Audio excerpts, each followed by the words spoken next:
Hello everyone, how are you doing? It's Stephen here from GGSgamer, and it's day 2 of the EGX Expo here at Earl's Court in London. I'm here with Sean from Yacht Club Games. How are you doing?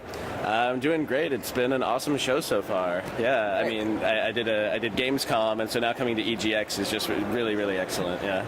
It's probably nice for it to be a little bit more quieter than Gamescom, I suppose. Yeah, it's a little bit more subdued. Gamescom was just, I mean, that was my first Gamescom, and it was like, 10 halls of this. It's absolute insanity, and everyone's shoulder to shoulder. It's just, I mean, that was bedlam. But this is much more relaxed. I like it. It's great. It was also my first Gamescom last month as well, and just like seeing that line, that general look of all the crowds in that main corridor. It's like, oh my god, so many people. Yeah, it was like a zombie invasion. I have pictures of it, up the escalator. It's like, I mean, it's like Dawn of the Dead, it's like they're all like coming up. It took me 10 minutes just to get up the stairs. Brilliant. So you're here for a little game called, I think it's called Shovel Knight, I think. That's right, yeah. So what's it about? Well, I mean, Shovel Knight is a side-scrolling platformer. It's based on all the 8-bit games that, either you know and love, but we definitely know and love. Games like Mario and Mega Man and Castlevania and DuckTales. It's like all these games that we grew up playing, that we just kind of carry in our hearts. We wanted to make a game that was built similar to those games, a game that was built around a singular mechanic, a game that was built around fun and levity, and something that was just fun to play. So that's what Shovel Knight is.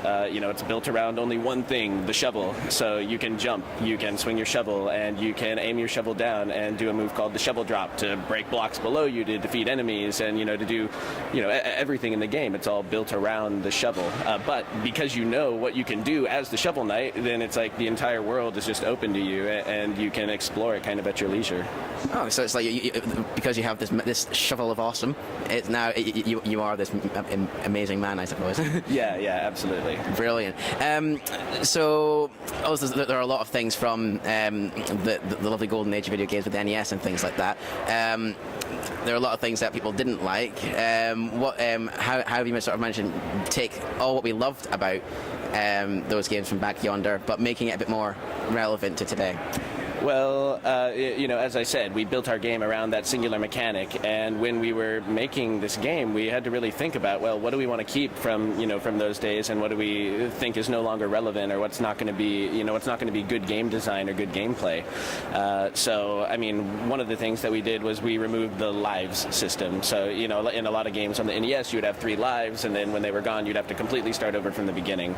We thought that, I mean, that can be appropriate for some games, but for Shovel Knight, it's more of an adventure. It's a little bit longer, and so instead of having lives, now we have a checkpoint system. So if you die in the middle of a stage, you'll go back to the checkpoint, and it's a little bit more lenient. NES games, they were called NES hard because it was just like they were impossible to finish, right? And it's like, I mean, a lot of those games that I played, I never got to the end, even though I really enjoyed them. So we wanted to make this one that players could get to the end, but it still provides, a very meaty challenge, even if you played those kinds of games before. Speaking of checkpoints, we kind of, there's a big gold economy in Shovel Knight. As the Shovel Knight, you're digging up gold, you're breaking down walls, and you're finding treasure. I mean, it's all about exploring your environment and finding all this treasure, so you can upgrade your shovel, get more items, get more armor. But the checkpoints themselves are full of treasure. So when you pass by, it's like your standard checkpoint. It's like a flame that ignites, and if you die, then you go back. But the checkpoint's full of treasure. So if you smack it and break it with your shovel, then you get paid out. Unfortunately, if you do that, then the checkpoint will no longer act as a checkpoint. Right. So I mean, we wanted to just do a couple of things like that to make the gameplay brought forward like into the future. Additionally, the game is available on the Wii U and the 3DS, and we have specific Wii U features and 3DS features. We tried to take advantage of everything that the modern day has to offer. Yeah. Brilliant. So, with the likes of the Wii U, you have the gamepad with the second screen, and then the lower screen, the 3DS. Yes. How have those helped benefit the game? Yeah, absolutely. I mean, you can use both the gamepad and the touchscreen on the 3DS to quick select all of the items that I was talking about. So in addition to his shovel, Shovel Knight has items that are called relics. So there's like a fire rod that you can use to shoot a fireball. There's a phase locket that you can use to kind of phase out of existence and even walk over spikes and avoid enemies. So, I mean, you have all these items, and you can swap between them all using the touchscreen. In addition, on the Wii U, we have a feature called the Digger's Diary, and it uses the Miiverse. So basically, as you're playing through the game, on the gamepad, if you click the diary button, there will be a series of messages that appear from other players, and each of them pertain to the room that you're currently residing in. Okay. Yeah, so it's like, so you'll see these messages come up, and it could say like, oh, hey, there's a secret treasure on the left, or like, it could just be scribbling in frustration because they died in that area so many times. It's like, oh, this level's so hard. Yes, exactly. And so you can write your own messages, you can read other people's messages, and it's sort of like being on the schoolyard a little bit and trading secrets with your friends and talking about it like that. Now on the 3DS, we have a feature called the Street Pass Arena, which I guess that's not specifically the touchscreen, but it uses Street Pass in kind of an interesting way.